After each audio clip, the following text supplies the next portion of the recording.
Jackson tells her she's a bad influence, which she disagrees with. Jackson is shocked to discover she also smokes after she asks for a cigarette. Sloane tries playing down her habit as a smoker, but Jackson tells her he gets it was tough running into her ex at the store. She tells him she's had even worse before on Valentine's Day, and Jackson wonders why she didn't just give him a call. She tells him she was embarrassed to admit that nothing has changed since New Year's. Jackson explains that the whole point of having a holiday was to get rid of such expectations. They decide to keep seeing each other on the holidays and agree their holidates would be non-sexual. It's Easter, and while Sloane and Jackson have fun over some drinking games, they run into Sloane's siblings. She is surprised Jackson and York were already acquainted. York introduces his fiancée Liz, and Sloane introduces Abby, wondering why she did not come with her husband. Abby tells them he still doesn't trust the sitter with the kids and makes jokes that personally, she thinks a 2-year-old can get around dialing 911. When Jackson goes with York to get drinks, Abby ecstatically compliments Jackson. She picks on Sloane, trying to figure out how she defines her relationship with Jackson. Sloane clarifies that they are hardly even friends, as their relationship is strictly just for the holidays. Abby feels such an arrangement is pointless, but Sloane counters that at least, it's going to steer her away from parading her around and forcing her number on anyone with a Y chromosome. Abby informs her she already gave her number to a bouncer. Later, the family has brunch, and we see that Elaine is furious with Susan's outfit, and shortly Farouk arrives for brunch. Elaine is so pleased to see him and introduces him to Sloane. He compliments her, and Jackson also takes the liberty to introduce himself. Elaine apologized to Farouk as she had not expected Sloane to come with a guest. Sloane reminds her mom that she had explicitly told her she was coming to brunch with someone. Elaine tells her daughter she did it because she cares about her and wants to see her in an actual relationship with someone with real potential, rather than copying the holiday crap from her aunt. Sloane points out that Aunt Susan seems to be having fun. Elaine comments that she's going to die alone in a wheelchair and a diaper, and she asks Sloane if she wants the same fate. Sloane wishes to know if she gets a male nurse. When they are alone, Jackson comments that the bunny doctor seems nice and that maybe she should go for it. He carefully lists out the pros of dating a doctor who's obviously great with kids. Sloane replies that she isn't sure as she doesn't feel ready.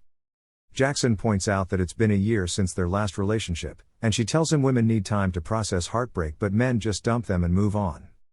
This makes Jackson subconsciously rant about the ordeals he had to go through in his previous relationship and the sexual fantasies left undone. Sloane is curious about what his fantasies were, and she tries to make guesses.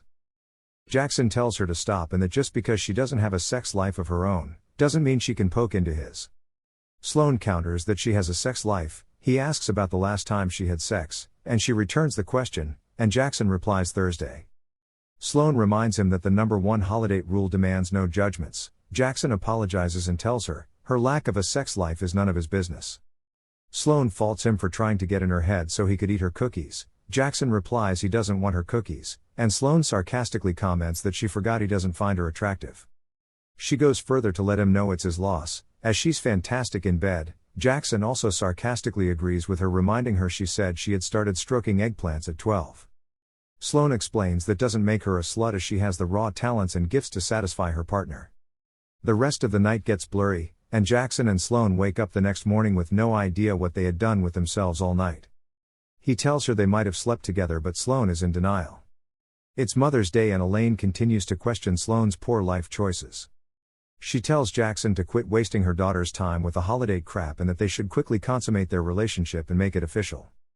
Jackson and Sloane pretend to agree with her, leaving the table with the false impression they are going to have an injection game. It's the 4th of July, and at a family reunion, Jackson accidentally hurts himself by blowing up fireworks. Sloane hurriedly gets him to the hospital, and there they meet Farouk, who's the doctor on duty. There's an intense moment of chemistry between Sloane and Farouk, which makes Jackson jealous. When Sloane finally gets Jackson home, he apologizes for ruining her Independence Day. She jokes about it, and there's an awkward moment between the two just before she leaves. Later, Sloane and Jackson discuss Yock's wedding, which is set to be on Labor Day, and Jackson believes another for things not to get awkward, they should bring separate dates. At the wedding, Sloane pretends to be having a great time with Farouk while keeping a jealous eye on Jackson, who brought Aunt Susan as his date. When they both come across each other at the bar, Sloane asks Jackson if he plans on sleeping with her aunt. Jackson replies he doesn't know, as he plans to get through dessert first and it's none of her business if he chooses to. Sloane argues that it is, since it's her aunt they are talking about. He asks if she'll sleep with Farouk, and she replied that the man saved his finger and it's the least she could do. While the party goes on, they find out that Farouk and Aunt Susan have gotten themselves into some sort of entanglement. High and famous Elaine is startled by what she sees. Jackson and Sloane step in to take hold of their respective holidays, with Sloane keeping her eyes on her aunt. While they dance, Susan makes a misstep and falls to the floor hurting herself. Farouk comes to her aid asking if she's alright, and she answers I am now.